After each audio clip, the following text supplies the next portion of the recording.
Il existe un type de détachement qui n'éteint pas les liens, mais qui les ravive. Un détachement si subtil qu'il ne crie pas, ne poursuit pas, ne réclame rien. Et pourtant, il fait naître chez l'autre une nécessité presque instinctive de revenir vers toi, même s'il avait juré de ne jamais le faire.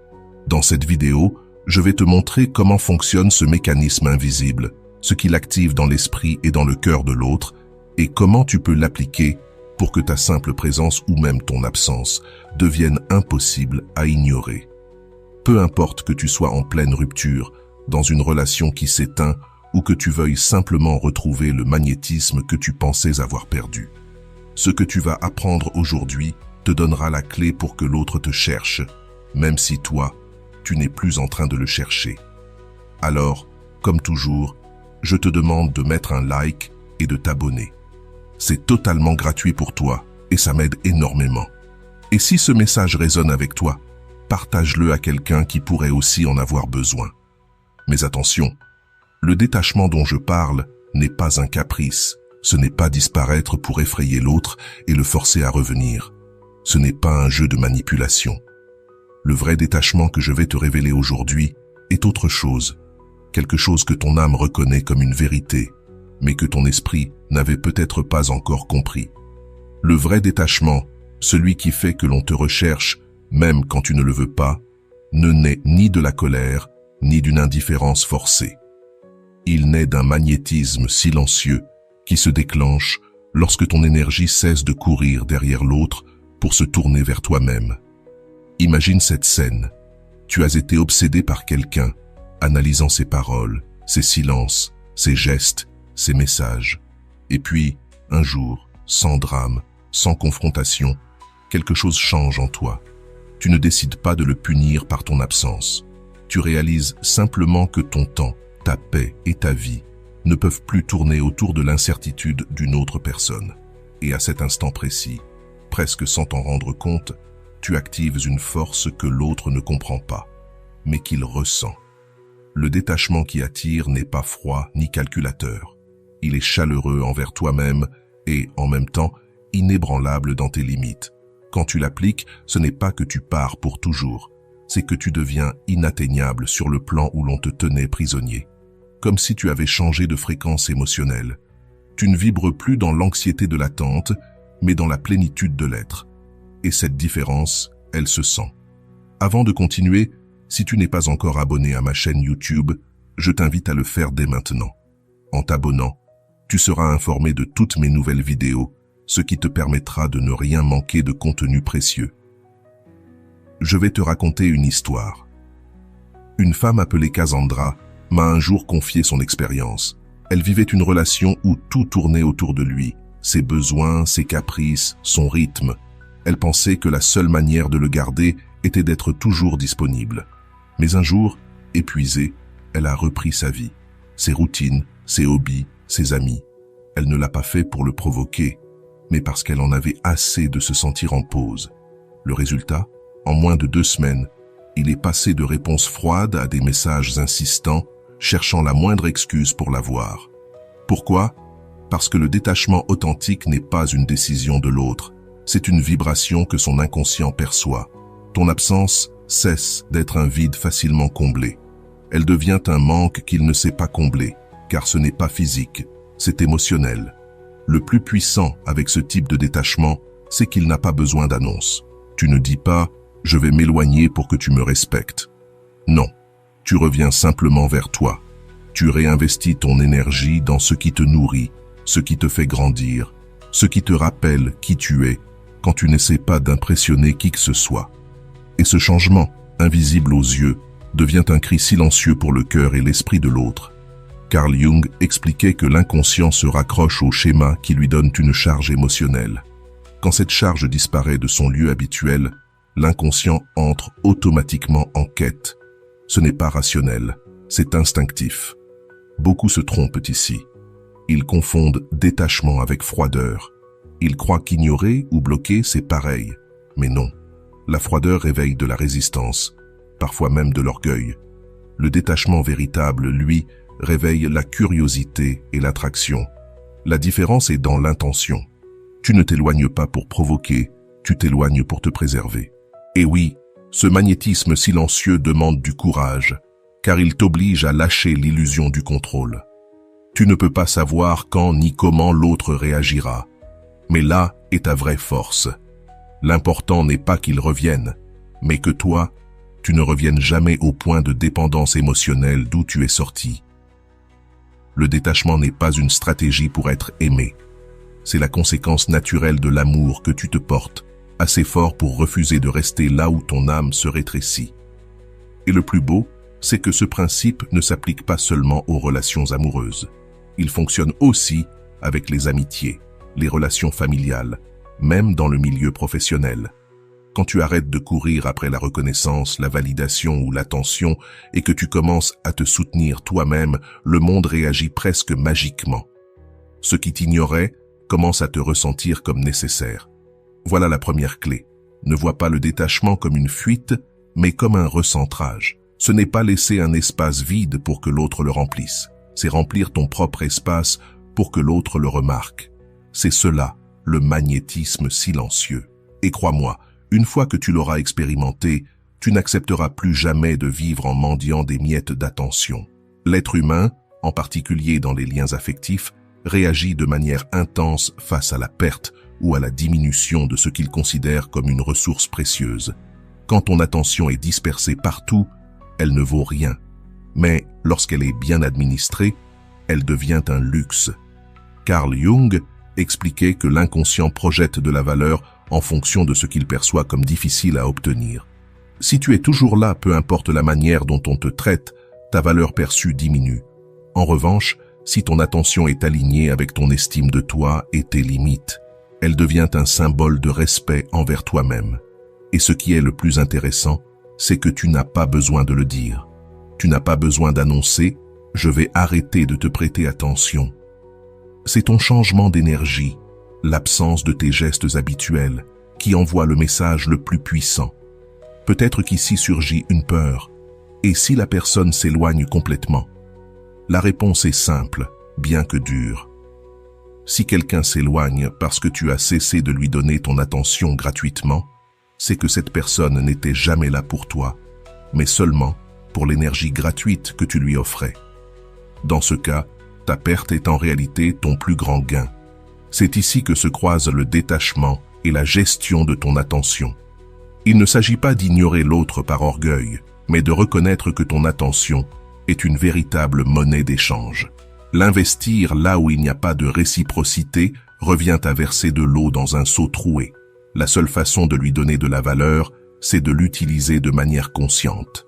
Le vrai magnétisme ne naît donc pas du fait de donner davantage, mais du fait de donner mieux.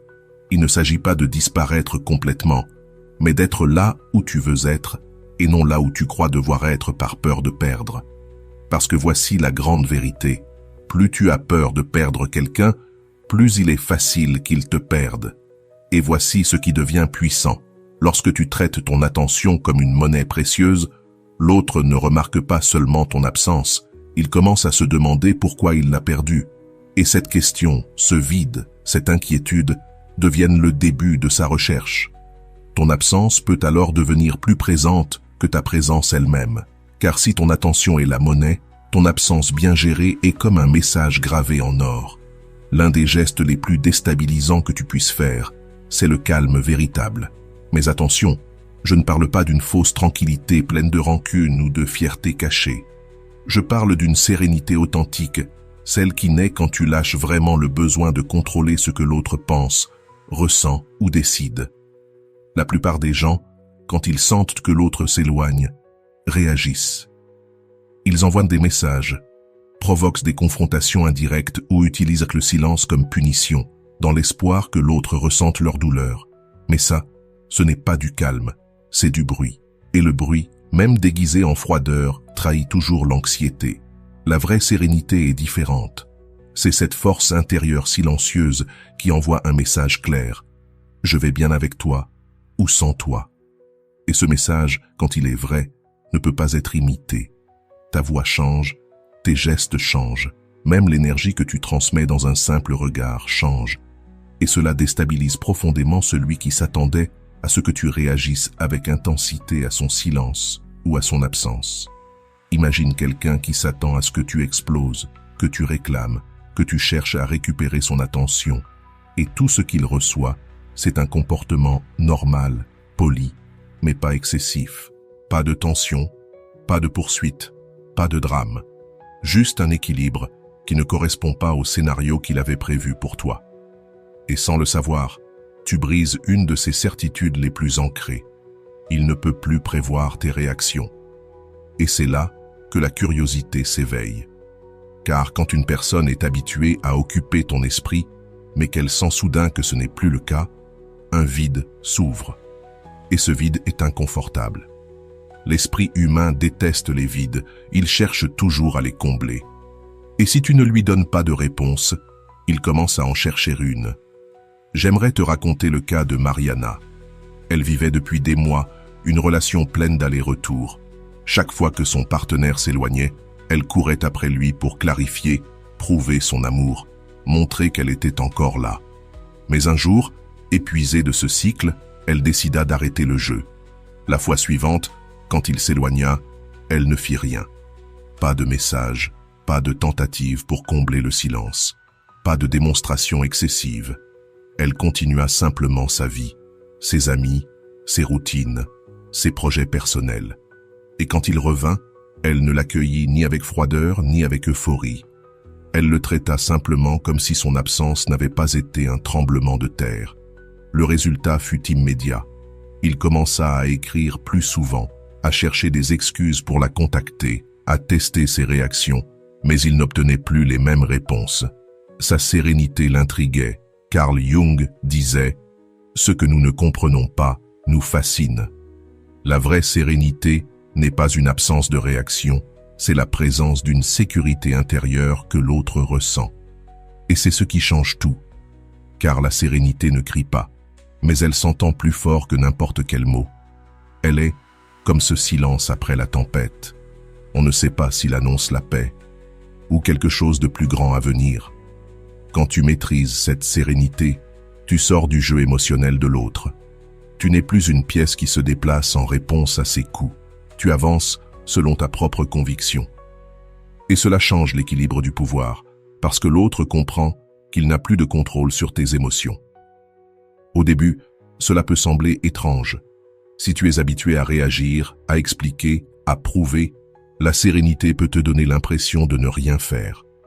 Mais ce rien dit tout. Ce rien crée des questions. Et ces questions sont la première étape pour que l'autre commence à te chercher, non pas par habitude, mais par réel intérêt. Et quand ce calme authentique se combine avec le détachement véritable, il devient une force magnétique irrésistible. Car le vrai détachement n'est pas une stratégie, ce n'est pas une manipulation, ni un acte d'orgueil. Ce n'est pas dire « tu ne m'intéresses pas ». Non, le détachement réel est solide, sincère, et il ne cherche même pas à faire revenir l'autre. Et paradoxalement, c'est celui qui provoque le plus souvent un retour. Quand tu te détaches vraiment, tu cesses d'agir comme si l'attention de l'autre était un prix que tu devais regagner. Tu commences à vivre comme si ta vie était déjà complète, comme si le chapitre partagé n'était qu'une partie d'un livre beaucoup plus vaste. Visualise ceci. Tu es dans un jeu de cordes. Chacun tient une extrémité et tire. Parfois toi, parfois l'autre, mais la tension est toujours là. Le vrai détachement, c'est quand tu lâches la corde. Pas avec colère, pas avec mépris, mais avec la paix de celui qui n'a plus besoin de jouer. À ce moment, l'autre ressent le vide. Il s'aperçoit qu'il n'y a plus de résistance, plus de tension, et son inconscient réagit en déclenchant un instinct primitif, la recherche. C'est comme un bruit familier qui disparaît soudainement. Au début, tu ne le remarques pas, mais une fois conscient de son absence, tu ne peux plus cesser d'y penser. Le silence devient insupportable. Dans les relations, ce silence émotionnel que tu laisses quand tu arrêtes de courir derrière l'autre résonne beaucoup plus fort que n'importe quel message désespéré. Elle jouait constamment avec la proximité et la distance, laissant toujours des miettes d'attention qui le maintenaient accroché. Mais un jour, Andrés, fatigué, a cessé de répondre comme avant. Il ne s'est pas officiellement éloigné, Il n'a pas fait de coupure dramatique. Il a simplement cessé de tourner autour de ses allées et venues. Sa vie a commencé à se remplir d'autres intérêts, projets professionnels, voyages, nouvelles amitiés. Et que s'est-il passé? Cette femme, si sûre qu'il serait toujours là, a commencé à le chercher. D'abord avec des messages anodins, puis avec des insinuations plus claires. Ce n'était pas parce qu'Andrés l'avait complètement oublié, mais parce que son détachement n'était pas une tactique. Il avait vraiment lâché la corde, et ce vide, elle n'a pas pu le supporter. Carl Jung disait que l'inconscient réagit avec force face à ce qui brise un schéma. Et ce type de détachement fait exactement cela. Il interrompt le cycle dans lequel les deux étaient enfermés. Pas de reproches, pas de jeu, pas d'explications inutiles. Juste une absence propre qui laisse l'autre face à ses propres émotions, sans que tu cherches à les contrôler. Et voici le point clé. Ce détachement n'est pas de la froideur. Il ne s'agit pas d'être indifférent, mais d'être libre. Tu peux continuer à lui souhaiter du bien, même à apprécier ce que vous avez vécu ensemble, mais sans avoir besoin qu'il revienne pour donner un sens à ta vie. Cette énergie, cette légèreté est profondément attirante. Parce que dans un monde où la majorité cherche à combler ses vides avec quelqu'un d'autre, rencontrer une personne qui se sent déjà complète est comme un aimant pour la curiosité et l'admiration. L'autre ne revient pas parce que tu le presses, mais parce qu'il commence à percevoir que ton monde continue de tourner et qu'il n'y a plus de siège réservé pour lui par défaut. Il revient parce qu'il le veut, pas parce que tu en as besoin. Et cette différence change tout. Quand tu adoptes ce type de détachement, tu cesses d'agir avec l'urgence de celui qui craint de perdre. Tu avances avec la sérénité de celui qui sait qu'on ne perd jamais ce qui est destiné et que même si cette personne ne revient pas, ce qui arrive ensuite sera tout aussi précieux, voire davantage. Cette certitude, cette paix intérieure est ce qui transforme ton absence en une présence impossible à ignorer. Et si tu penses que c'est le point le plus haut, attends, car nous allons aller encore plus loin. Nous allons explorer comment transformer ce détachement en une énergie si magnétique que même celui qui avait juré ne jamais revenir se surprenne à te chercher. Parce qu'il existe une couche plus profonde qui rend ta présence inoubliable, même dans la distance. Le vrai détachement n'est pas seulement de laisser partir quelqu'un, c'est devenir un espace émotionnel tellement unique que lorsqu'on l'a expérimenté une fois, rien d'autre ne peut se comparer. C'est comme une ville magique que tu visites une fois. Peu importe les voyages qui suivent, il y aura toujours une partie de toi qui voudra y retourner. Voilà ce que signifie devenir un territoire émotionnel que personne ne veut perdre. Et attention, il ne s'agit pas de créer de la dépendance. Il s'agit de construire une énergie, une présence et une manière de se relier aux autres tellement authentique et alignée avec toi-même que celui qui partage ton espace émotionnel garde en lui une empreinte indélébile.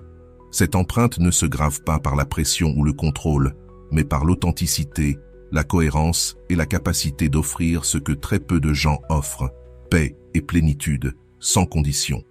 Réfléchis-y. La plupart des relations, même les plus intenses, sont pleines de bruit. Il y a des attentes, des reproches, des insécurités et de petits jeux de pouvoir. Mais quand tu deviens quelqu'un qui sait simplement être, qui n'a pas besoin de contrôler, qui vibre depuis un lieu d'abondance et non de manque, le contraste est saisissant. Ta présence devient un refuge. Et ce type de refuge ne s'oublie jamais. Je me souviens de Laura, une femme qui avait passé des années à courir après la validation de partenaires qui la faisaient se sentir insuffisante. Un jour, après un grand effondrement émotionnel, elle décida qu'elle n'allait plus jamais mendier de l'affection ni se battre pour de l'attention. Elle commença à travailler sur elle-même, thérapie, passion personnelle, routine qui lui donnait de l'énergie. Des mois plus tard, lorsqu'elle recroisa l'un de ses ex, il lui dit une phrase qu'elle n'a jamais oubliée. « Je ne sais pas ce que tu as, mais être avec toi, c'est comme rentrer à la maison après une tempête. » Voilà le pouvoir d'être un territoire émotionnel. Les gens ne te cherchent pas parce qu'ils ne peuvent pas vivre sans toi, mais parce qu'avec toi, ils se sentent plus eux-mêmes que jamais. Et cette sensation dans un monde chaotique, est un luxe. Jung dirait que cela se produit parce que ton énergie n'est plus teintée par l'ombre du besoin. Ton inconscient et ton conscient travaillent en harmonie, et cela crée un champ vibratoire que l'autre perçoit comme de la stabilité et de la vérité. Et voici le détail qui rend cela irrésistible. Quand tu combines ce territoire émotionnel avec un détachement réel, tu crées l'équilibre parfait entre proximité et liberté. Tu n'es pas là chaque jour à lui rappeler ton existence. Tu ne l'étouffes pas avec ton attention. Tu ne remplis pas l'espace avec ton anxiété. Tu laisses de l'air. Et c'est dans cet espace que l'autre commence à valoriser ce que tu étais quand tu étais présent. Imagine ton énergie comme un paysage unique. Des montagnes, une rivière cristalline, un ciel dégagé. Celui qui passe par là ressent de la paix, de la force, de la beauté. Mais ensuite, tu fermes volontairement l'accès, pas pour punir, mais parce que ce paysage est réservé à ceux qui savent en prendre soin. De l'extérieur, certains chercheront un équivalent, mais ils ne le trouveront pas. Cette rareté de l'authentique réveille le désir de revenir. Et voici la clé finale. Tu ne peux pas devenir un territoire émotionnel si tu ne t'élis pas toi-même en premier. Tu ne peux pas être un refuge si tu vis une guerre intérieure. Tu ne peux pas offrir de la stabilité si tu vis dans l'insécurité.